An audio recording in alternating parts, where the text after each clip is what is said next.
A mail-order bride arrived to marry a man already dead. When she stood on Elias Thorne's porch and whispered, "I'm too fat to love, sir, but I can cook just fine," the giant rancher fell silent, and his quiet life was never the same again. Elias moved to the door, his large frame blocking the lamplight. On his porch stood the town's preacher, looking grim, and behind him, a woman. She was not what he expected. She was tall for a woman and built on generous lines, her form soft and rounded under a plain, travel-worn dress. Her face, pale in the moonlight, was guarded, her eyes holding a deep, bruised weariness. The preacher cleared his throat. "Elias, this is Mrs. Annalise Finch. She arrived on the afternoon stage. Her intended, Mr. Abernathy. He passed from the fever 2 days ago." The words hung in the warm night air. A mail-order bride with no one to receive her. Another soul adrift in this hard land. Annalise Finch did not look at Elias. She stared at the worn planks of his porch, her hands clenched at her sides. She was a ship wrecked before it had even made port. "She has nowhere to go," the preacher continued, his voice low. "I was hoping you have the room. She could work as your housekeeper. For room and board, until a more permanent arrangement can be made." Elias was a man of few words because he had learned long ago that words could be twisted. Actions were plain. The right thing to do was plain. But his house was his sanctuary, a fortress of solitude he had built around himself. He hesitated for a fraction too long. The woman, Annalise, finally lifted her head. Her chin came up, a small, proud gesture that seemed to cost her a great deal. When she spoke, her voice was low and steady, a surprising note of velvet in this dark night. "I'm too fat to love, sir, but I can cook just fine." The statement was a shield, a wall she threw up before he could. It was a confession and a defiance all at once.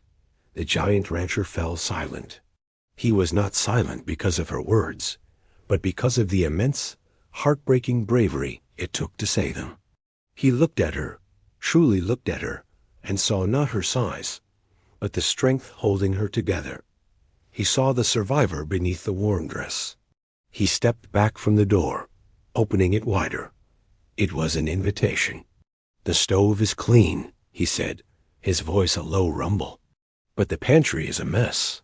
The first day was a careful dance in a space too small for two strangers. Annalise rose before the sun, the habit of a lifetime of service ingrained in her. She moved through the quiet house with a startling grace, her soft-soled shoes making almost no sound on the wooden floors. She found the pantry, and just as Elias had said, it was a disaster of bachelorhood sacks of flour slumped against tins of beans, spices unlabeled, a general air of functional chaos. She set to work immediately. It was what she knew. Work was a shield. If she could be useful, she could be safe. She did not know what to make of the man whose house she now inhabited. Elias Thorne was a giant, his shoulders so broad they seemed to fill every doorway. His silence was a physical presence, a weight in the air. Yet there was a gentleness in his movements that contradicted his size. He did not stomp or crash through his own home. He moved with a deliberate quiet that she found herself listening for. When he left for the day, he did not say where he was going. He simply put on his hat, took a rifle from the rack by the door, and was gone. Annalise breathed a little easier in his absence, the house feeling less crowded with his immense presence removed. She found a rhythm. She swept the floors, dusted the sparse furniture, and began the monumental task of organizing the pantry. She found a wild herb garden behind the house, neglected but still alive, and her fingers itched to tend it. In the afternoon, she went to the well for water, her arms aching as she hauled up the heavy bucket.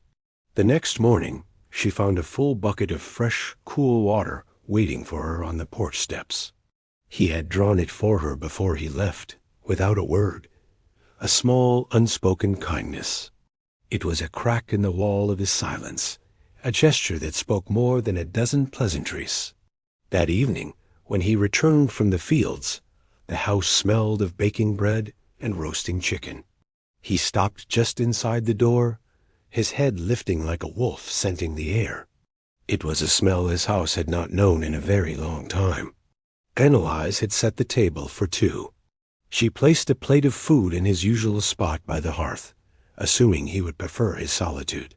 But Elias looked at the plate by the fire, then at the empty chair at the table. He walked over, pulled out the chair, and sat down. He did not speak, but the action was a clear statement. He was not just her landlord. He was sharing a meal. They ate in silence, the only sounds the clink of forks against plates. It was not an uncomfortable silence, though. It was a shared quiet, a space they were beginning to occupy together. He was a protector, and he had offered her sanctuary. She was a survivor, and she was starting to believe she might have found it. The days settled into a quiet routine, a rhythm as steady as the rise and fall of the summer sun. Elias would rise in the pre-dawn gray and be gone, and Annalise would find a bucket of fresh water on the porch and a neat stack of firewood by the stove. He was providing for her, protecting her from the heavier labors, his silent service a language she was beginning to understand. In turn, she brought order and warmth to his house. The pantry became a model of efficiency. The curtains, once gray with dust, were washed and starched, letting the golden afternoon light spill into the rooms. She mended a tear in his work shirt, her stitches small and even, and left it folded on his bed. He wore it the next day without comment, but she saw him run his thumb over the neat seam when he thought she wasn't looking. Intimacy grew in these small domestic beats. It was in the way she learned to make his coffee, strong and black, just how he liked it. It was in the way he started leaving a single wildflower on the kitchen table for her each morning, picked from the high meadows where he checked his fences. They spoke more now, their conversations as spare and functional as the landscape outside. He would ask about the garden, and she would tell him what she needed. She asked about a loose floorboard in the kitchen that creaked under her weight, and the next day it was fixed, the new nails hammered in flush and smooth. One evening, as she was serving him dinner, her hand brushed against his as she set down the plate. The contact was brief, a fleeting warmth, but it sent a jolt through her. She pulled her hand back as if burned, her cheeks flushing. Elias said nothing, but his eyes, a deep and steady hazel, met hers for a moment, longer than usual. She saw not judgment in his gaze, but a quiet, startling tenderness. He began to eat his meals at the table every night. It became their ritual. The silence between them was no longer the silence of strangers, but had softened into something comfortable, companionable. She learned the lines of his face, the way a small muscle in his jaw would tick when he was thinking. He learned the sound of her humming as she worked, a soft, melancholy tune that filled the house with a gentle life. She had a habit of avoiding reflective surfaces. He noticed she never looked in the small mirror by the door, that she angled her body away from the windows at night, which would cast back her image from the dark glass. The harsh words of her past were a ghost that lived in her reflection, and she refused to give it audience. He began to see the deep well of pain she carried, and the quiet dignity with which she carried it. He had offered her shelter from the world, but he was beginning to realize he wanted to offer her shelter from herself as well. The knock on the door came on a sweltering afternoon, the kind of heat that bleached the sky and made the air shimmer. Annalise opened it to a man who was the opposite of Elias in every way. Where Elias was broad and solid as an oak, this man was lean and slick as a willow. He was handsome, with a charming smile that did not reach his cold, assessing eyes. He introduced himself as Marcus Thorne, Elias's cousin. "And you must be the new housekeeper," he said, his gaze sweeping over her, lingering on her hips and bosom in a way that felt like a trespass. It was a look she knew well, the look of a man who saw her as chattel, a piece of property to be appraised. Elias never mentioned he was acquiring such. Domestic assets. Annalise felt a chill despite the heat. She stepped back, trying to put more space between them, her hand tightening on the doorknob. "Mr. Thorne is in the west pasture," she said, her voice polite but firm. Marcus's smile widened, but it held no warmth. "I'm sure he is. Hardest working man I know. Leaves his home in the care of a capable woman. A smart man." He leaned against the doorframe, making it impossible for her to close the door. "You have a hearty look about you, Mrs. Finch. A woman who enjoys her own cooking. A good thing in a housekeeper." The words were couched as a compliment, but they were a poisoned dart, aimed directly at the insecurities he guessed she harbored. It was a casual cruelty, designed to put her in her place, to remind her of what he thought she was worth. "I am a good cook, Mr. Thorne," she replied, her chin lifting. She would not let him see the wound. Just then, Elias appeared, rounding the corner of the house. He had come back for a canteen of water.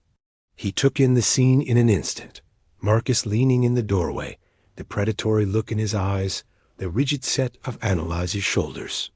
Elias did not raise his voice. He didn't have to. His presence was enough. He simply moved, placing his large body between Marcus and the door, a silent, immovable wall. "Marcus," he said, and his voice was flat and cold as a river stone. "You weren't invited." Marcus's smile finally faltered.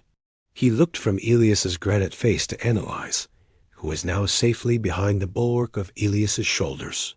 He straightened up, adjusting his fine linen jacket. "Just welcoming the new addition to the family, cousin. Making her feel at home." "She is home," Elias said, and the words were a clear and simple statement of fact. It was a promise and a warning. "The road to your property is that way." The air crackled with unspoken animosity. Marcus held Elias's gaze for a long moment and gave a short, dismissive laugh. He tipped his hat to Annalise, a gesture of mocking courtesy. "A pleasure, Mrs. Finch." He turned and walked away, his confident stride unchanged, but it was a clear retreat. When he was gone, Elias turned to Annalise. He saw the slight tremble in her hands, the bruised look back in her eyes. He wanted to say something, to offer comfort, but the words wouldn't come. Instead, he did what he knew. He went to the well, drew a fresh bucket of cool water, and placed it by the kitchen door, an unspoken act of care. She was under his protection, and he would not let anyone harm her. The summer heat finally broke that evening. The sky, which had been a pale, hazy blue for weeks, turned the color of a deep bruise. The wind picked up, carrying the scent of rain and damp earth. Annalise stood by the kitchen window, watching the clouds gather, a knot of anxiety tightening in her stomach. She had always hated thunderstorms. The sudden, violent crack of thunder reminded her of a man's angry voice, of a door slamming, of a life she had barely escaped.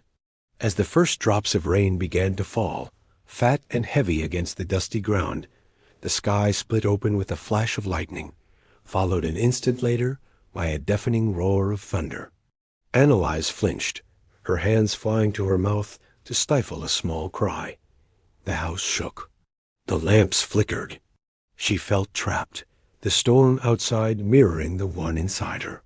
She backed away from the window, her breath coming in short, shallow gasps.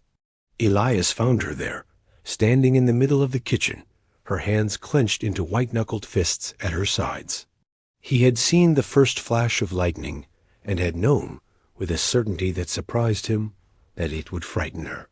He saw the terror in her eyes, a raw, unguarded vulnerability he had never seen before. His first instinct was to go to her, to put his arms around her and shield her from the storm. But he held back. He knew that for a woman like her, an uninvited touch, even one meant to comfort, could feel like a threat. So he did the only thing he could think of. He stayed. He walked over to the dry sink and began to methodically clean the dishes from dinner. He did not look at her, but he was acutely aware of her every breath. His calm, steady presence was an anchor in the swirling chaos of her fear. "The rain is good for the north pasture," he said, his voice a low, calm rumble beneath the roar of the storm. "The grass has been thirsty."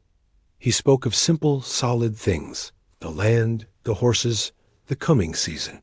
He didn't mention her fear, didn't patronize her with empty reassurances. He simply shared his own quiet world with her, inviting her into his calm. Another crash of thunder, closer this time, made her jump. He paused in his washing. He dried his hands and went to the mantel, taking down a second oil lamp. He lit it, the wick catching with a soft hiss. He placed it on the kitchen table, and the room was suddenly brighter, the shadows pushed back into the corners. The warm, steady glow of the two lamps created a small, safe harbor in the heart of the storm. He went back to the sink, his movements unhurried. Annalise watched him, her frantic heartbeat beginning to slow. He was not trying to fix her. He was not ignoring her fear. He was simply standing with her in it. He was a protector, not just of her body, but of her spirit. Slowly, tentatively, she pulled out a chair from the table and sat down, her hands resting in the pool of warm light. The storm still raged outside, but inside the small, lamplit kitchen, a profound quiet had fallen. It was a chosen closeness, a moment of shared vulnerability that was more intimate than any touch. She looked at him, his broad back turned to her, and for the first time she felt truly safe. The storm passed, leaving the air clean and cool. In its wake, something between them had shifted. The quiet companionship had deepened into a tentative trust. They began to share more than just meals. They began to share small pieces of themselves. One evening, as she was shelling peas on the porch, Annalise found herself telling him about the small farm where she grew up, before her parents had passed, before her life had been turned over to the whims of relatives who saw her as a burden. She spoke of her mother's flower garden, of the taste of sun-warmed strawberries. Elias sat on the steps, whittling a piece of scrap wood, his attention focused entirely on her. He did not interrupt. He simply listened, his silence no longer an absence, but an active, receptive presence. He was giving her the gift of being heard. A few days later, he came back from a trip to town and handed her a small, lumpy package wrapped in brown paper. Inside were seeds, not for vegetables, but for flowers larkspur, poppies, and sweet william. The same flowers she had mentioned grew in her mother's garden. She looked up at him, her throat tight with an emotion she could not name. It was the most thoughtful gift she had ever received. He just shrugged, a flush creeping up his neck. "The porch looked like it could use some color," he mumbled, and quickly busied himself with unsaddling his horse. But she saw the shy pleasure in his eyes. He had listened. He had remembered. He started spending more of his evenings at the house. Instead of retreating to the barn, he would sit at the kitchen table, mending a piece of tack or oiling his rifle, while she did her own mending by the lamp. The shared domesticity was a balm to them both. He began to see the humor that lay dormant in her, the quick wit she so often hid. Once, when he tracked mud onto her freshly swept floor, she had looked at the muddy footprints, then at his huge boots, and said with a perfectly straight face, "It seems a bear has found its way into my kitchen, sir." He had been so startled that he had let out a short, rough bark of laughter. The sound was so unexpected, so wonderful, that she had broken into a genuine, unguarded smile. Her whole face lit up, and for a moment the weary survivor was gone, replaced by a radiant, beautiful woman. He found himself staring, completely captivated. He spoke her name, his voice softer than he intended. Annalise. The way he said it, with a gentle reverence, was a touch all its own. It was not the flat, dismissive name her relatives had used, or the formal title the preacher had given her. It was her name, spoken by a man who was beginning to see the woman she truly was. He finished the piece of wood he had been whittling that evening on the porch. He sanded it smooth with a piece of leather, his large, callous thumbs surprisingly deft. He walked over to where she was reading by the lamplight and placed it in her hand. It was a small bird, its wings half spread, ready for flight. It was a simple, clumsy carving, but it was perfect. A gift of his time, his attention, his growing devotion. She closed her hand around it, the wood warm from his touch. It felt like a promise. Marcus Thorne returned a week later, his arrival announced by the confident gait of his expensive horse. He did not come to the door this time, but waited for Elias in the yard, acting as if his last visit had been a pleasant social call. He brought a gift, a long, flat box tied with a silk ribbon. "For your housekeeper, cousin," he said, his smile as insincere as ever. "A welcome to the territory." Elias looked at the box, then at Marcus's smug face, his gut tightening with a cold dread. He took the box and brought it inside. Annalise was in the kitchen, kneading dough, her hands and arms dusted with flour. She looked up, her expression clouding when she saw the fancy box. "For Marcus," Elias said, his voice flat. He placed it on the table. Annalise wiped her hands and slowly, hesitantly, untied the ribbon. Inside, nestled in tissue paper, was a dress. It was made of gaudy, cheap satin in a garish shade of blue. But that was not its greatest insult.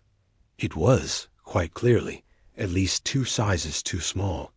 It was a deliberate, calculated cruelty, a message delivered in fabric and thread. It was designed to humiliate her, to remind her that in Marcus's eyes, she was flawed, misshapen, an object of ridicule. The blood drained from Annalise's face. She looked at the dress, at the impossible narrowness of its waist, and all the old, ugly words from her past came rushing back. Burden, ungainly, too much. But then something new rose up to meet the pain. Anger. A clean, hot anger for this man's casual viciousness, for his assumption that she could be so easily broken. She lifted her chin. "Please inform Mr. Thorne that his gift is not to my taste," she said, her voice shaking only slightly. Just then, Marcus appeared in the open doorway, leaning against the frame as if he owned it. "Not to your taste, Mrs. Finch? Or simply not to your size?" he drawled, the pretense of civility gone. "A woman in your position should be grateful for any attention. Perhaps you'd prefer a different sort of gift. I have a position for a cook at my own estate. The work is not demanding, and the nights can be rewarding." The slimy implication hung in the air, thick and suffocating. Annalise felt a wave of nausea. But before she could speak, she looked past Marcus and saw the look on Elias's face. His usual stoicism was gone, replaced by a cold, controlled fury that was more terrifying than any shouting. He took a slow step forward. "You are not welcome in this house, Marcus," he said, his voice dangerously quiet. "I am not in need of a position, Mr. Thorne," Annalise said, finding her own strength in Elias's presence. "I have a home." Elias came to stand beside her, his arm brushing hers, a silent gesture of solidarity. He was no longer just her landlord. He was her ally. He looked at his cousin, his eyes like chips of flint. "Get off my land," he said, each word a heavy stone. "And do not come back." Marcus's sneer faltered in the face of Elias's absolute finality. He looked from Elias's cold rage to Annalise's defiant stance. He had intended to isolate and wound her, but he had only succeeded in forging a bond between them. He turned and left, the silence he left behind charged with the echoes of his ugliness. Annalise began to tremble, the adrenaline fading. Elias turned to her, his expression softening. He saw her fear, but he also saw her strength. He had never been more proud of anyone in his life. The social pressure had become a direct threat, and in facing it together, they had crossed a threshold. The question of her staying was no longer about room and board. It was about everything. The confrontation with Marcus left a quiet tension in the house. Annalise was shaken, the ugly words and their viler implications echoing in her mind. But beneath the fear was a new, unfamiliar feeling. Empowerment. She had not crumbled. She had stood her ground, and Elias had stood with her. Elias was quiet, a storm of protective anger still brewing inside him. He was worried. He knew men like Marcus. They did not forgive a slight, and they saw women like Annalise as objects to be owned or discarded. He feared that Marcus's presence would make her feel unsafe, not just in this house, but in the entire territory. He feared she would leave, seeking a place where she would not be threatened, and the thought of this house returning to its former silence was unbearable. That evening, they sat at the kitchen table, the lamp casting a warm circle of light around them. The silence stretched, but it was no longer comfortable. It was filled with unspoken fears and burgeoning feelings. Finally, Elias spoke, his voice rough with emotion. He looked at his large, calloused hands resting on the table. "This house," he began, the words coming slowly, carefully. "It was just a place to sleep before you came. A place to get out of the rain. It wasn't. It wasn't anything." He finally lifted his gaze to meet hers. His eyes were dark with sincerity, his stoic mask completely gone. He was letting her see the lonely man he was. "Now," he continued, his voice dropping to a low, intimate rumble, "it's a home. You made it a home, Annalise." Annalise's heart began to beat a frantic rhythm against her ribs. She could barely breathe. "I want you to stay," he said, and the simple words were weighted with a profound meaning. He leaned forward slightly, his earnestness a palpable force. "Not as a housekeeper." "I don't want a housekeeper." He took a breath, the confession laid bare in his eyes. "I want a wife. I want you. If you'll have me." It was a proposal, but it was also a plea. There was no command in his voice, no expectation. He was asking. He was offering her a choice, the one thing she had so rarely been given in her life. He was offering her his name, his protection, his home. He was offering her his heart. Annalise stared at him, her mind reeling. Everything she had ever been taught about her own worth told her this was impossible. A man like Elias, strong, honorable, kind, would never choose a woman like her, not for a real marriage. A marriage of convenience, perhaps, for her skills in the kitchen. But he was not talking about convenience. The look in his eyes spoke of a deep and deeply terrifying affection. All her fears, all her insecurities, rose up in a suffocating wave. She had to be sure. She had to know he saw the truth of her, the truth she had been taught to despise. Annalise looked from Elias's earnest, open face to her own hands, twisting in her lap. The hope that bloomed in her chest was so fierce it was painful, and her fear was just as strong. All her life she had been told what she was worth, and it was measured in utility, never in love. "A man like you," she whispered, the words tasting like ash in her mouth. "You are a good man, Elias. A respected man. You could have any woman you wanted. A pretty woman. A small woman." The final words were barely audible. She finally forced herself to meet his gaze, her own eyes shimmering with unshed tears. I am large. I am plain. You see me." He did not argue. He did not offer platitudes or empty denials. He simply nodded, his expression softening with a tenderness that made her breath catch. "Yes," he said, his voice a low, steady anchor. "I see you, Annalise. I see a woman who is strong and kind. I see a woman who is brave. I see the way the light catches in your hair when you stand by the window. I see the smile you try to hide when you think I'm not looking." He pushed his chair back and stood, and for a moment she thought he was leaving, that her words had finally shown him his mistake. But he came around the table and knelt before her, so that they were on the same level. His large frame, which had once intimidated her, now felt like a fortress built just for her. He did not touch her. He held his hands in the space between them, giving her the power. What other people see, what Marcus sees, that is their failing, not yours. When I look at you, I see the woman I want to build a life with. I would not change a single thing about you. He finally, tentatively, lifted one hand. He stopped an inch from her face, his gaze asking a silent question. "May I?" he asked, his voice thick. Her consent was a barely perceptible nod.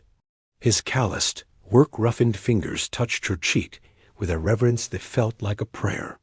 The touch was not demanding, not possessive. It was a question, an offering. He gently cupped her jaw, his thumb stroking the line of her cheekbone. "You are beautiful to me, Annalise," he murmured. And in that moment, hearing the undeniable truth in his voice, feeling the gentle respect in his touch, she finally, truly believed it. The walls she had built around her heart, the ones plastered with the cruel words of others, crumbled into dust. She was not just a survivor, not just a housekeeper. She was a woman worthy of love. She was worthy of this good, gentle man. "Yes," she breathed, the word a release, a vow. "Yes, Elias, yes." He leaned in, and his lips met hers. The kiss was not passionate or demanding. It was slow and deep and tender. It was the taste of coffee and wood smoke, of quiet promises and a shared future. It was the feeling of coming home. The next morning, the world felt new. The light slanting through the kitchen window seemed softer, the air sweeter. Annalise woke in her own bed, but the house no longer felt like a borrowed space.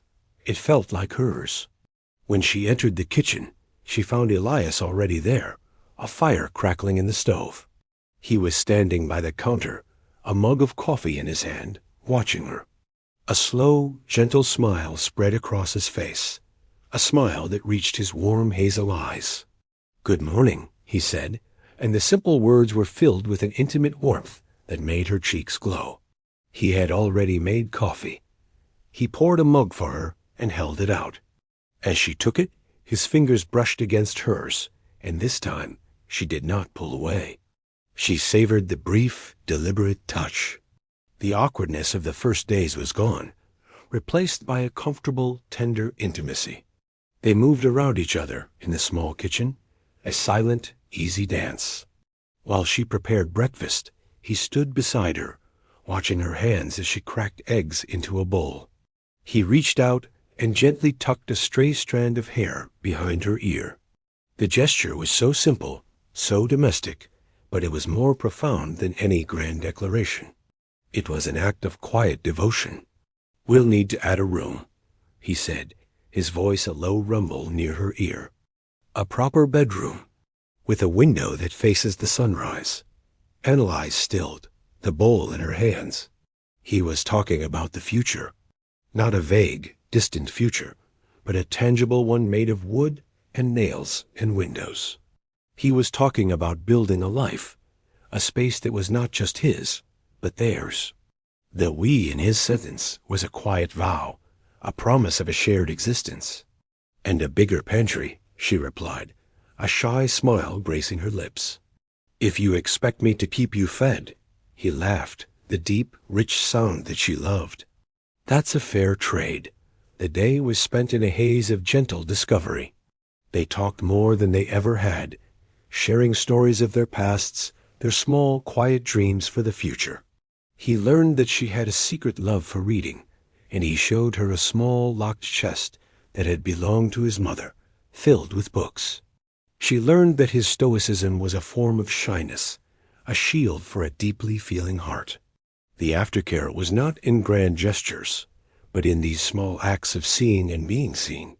It was in the way he pulled out her chair for her at dinner. It was in the way she laid her hand on his arm when she passed by him. It was in the shared glances, the soft smiles, the comfortable silences. That evening, they sat on the porch steps, watching the stars begin to prick the deep indigo sky. He took her hand, his large palm engulfing hers, his thumb stroking her knuckles in a slow, steady rhythm. The loneliness that had defined both of their lives was gone, replaced by the profound peace of finding your one true harbor. They were two solitary souls who had found their home in each other. A few days later, they rode into town for supplies. It was a practical necessity, but both of them knew it was more than that. It was a declaration. Annalise rode the gentle Mare Elias, kept for lighter work, and he rode his large roan beside her.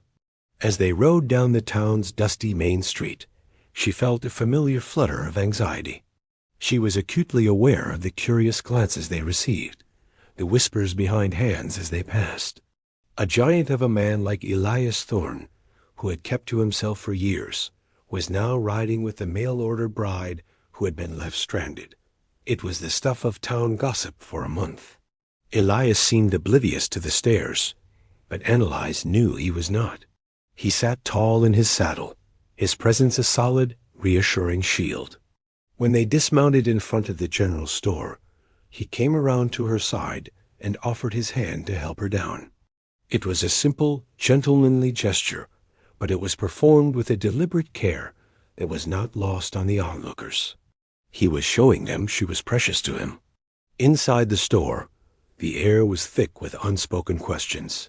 Mrs. Gable, the proprietor, gave Annalise a sharp, appraising look. "Annalise," Elias said, his voice calm and clear, cutting through the silence. "Is there anything you need for the kitchen?" He was including her, publicly acknowledging her place not just in his home, but at his side.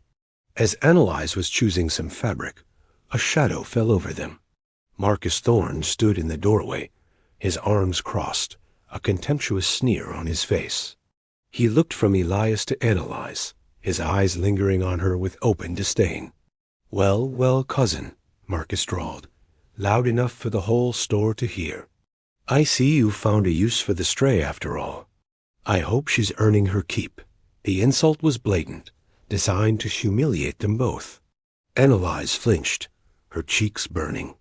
Before Elias could react, before his cold fury could ignite, Annalise turned. She looked directly at Marcus, her gaze steady, her chin held high. She would not be cowed.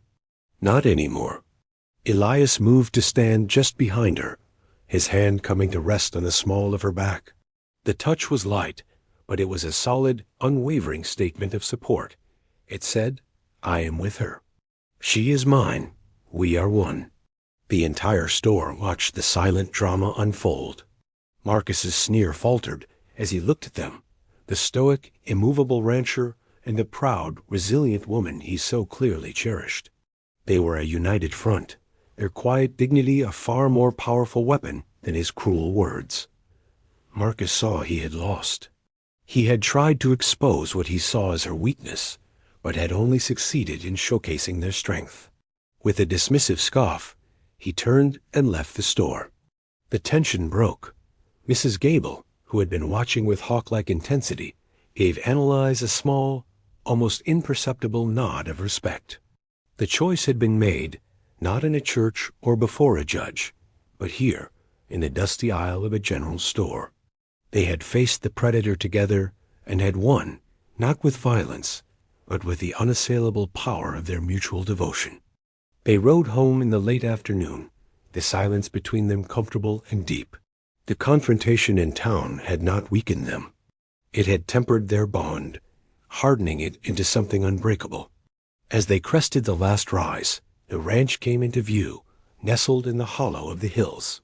The setting sun bathed the small house in a warm, golden light. It was no longer just his house, or a temporary shelter for her. It was their home. That evening, after a simple dinner, they sat on the porch. The heat of the day had bled from the land, leaving behind a soft, warm breeze that rustled the leaves of the cottonwood tree. Elias was mending a bridle, his large hands working the leather with a practiced, gentle skill. Annalise was reading one of his mother's books, her finger tracing the lines of text. A comfortable domestic peace settled over them. There were no more grand confessions to be made, no more threats to be faced. There was only this, the quiet, steady rhythm of a life being built together, moment by moment. Elias set aside his work and looked at her. He watched the way the last of the light caught the curve of her cheek, the way she chewed on her lower lip when she was engrossed in a story. He felt a wave of love for her so powerful it was a physical ache in his chest. He had been a solitary man, a man who believed his life was destined for silence. And now he could not imagine a life without the sound of her turning a page beside him. He reached out and took her hand. She looked up from her book, a soft, questioning smile on her face. He didn't speak. He simply held her hand, his thumb stroking her knuckles, a silent communication that spoke of everything he felt. This was their future. It was not a grand adventure, but a quiet promise. A promise of shared sunrises, of meals at the same table, of sitting together in the gathering dark, year after year. It was the promise of warmth in the winter, of a steady presence in the storm. The stoic protector had found his belonging. The resilient survivor had found her safe harbor. The future was sealed not with a loud declaration, but with a shared, peaceful breath in the quiet of a summer evening, a vow spoken in the simple, profound language of touch.